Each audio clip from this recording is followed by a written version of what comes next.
Hello, what is up mga ma'am, sir, ma'am? Ako po si Ralph Cifra, isang visual artist from Manila, Philippines.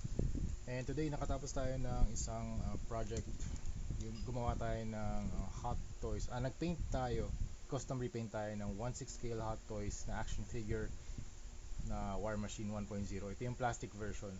Okay, sabihin ko muna sa inyo yung mga steps kung paano ko ginawa ito from the stock to yung ganitong appearance na, yung Punisher version. Okay.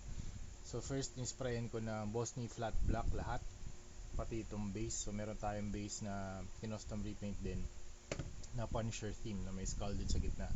Okay, tapos after ng flat black, dry brush using gunmetal.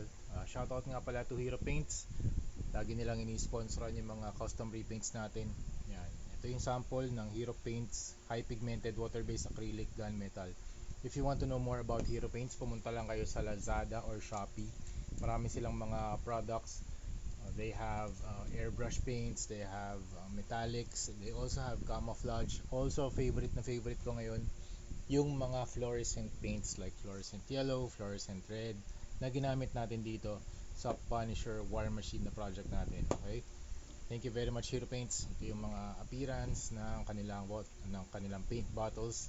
Very affordable. Thank you very much, Hero Paints, for sponsoring yung mga custom repaint na mga videos natin. Okay, going back to the project, after ng dry brushing ng gunmetal, nagpaint tayo ng base para dun sa skull.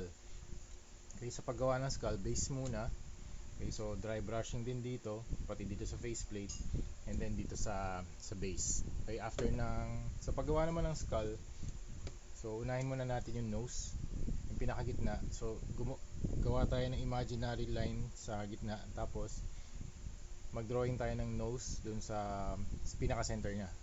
Okay, pag na-drawing mo na yung dalawang lines ng nose, mag-drawing ulit tayo ng line pababa from the middle of the chest papunta dun sa stomach, and then dalawa din sa gilid, one line on each side din sa katabi. So this one and this one. So after that, eyes naman. So ganito yung design ng eyes natin. Hindi ko na tinakpan tong arc reactor kasi gusto ko umiilaw yung arc reactor nya. Okay, tapos after ng eyes, so ganun din yung ginawa ko dito sa faceplate.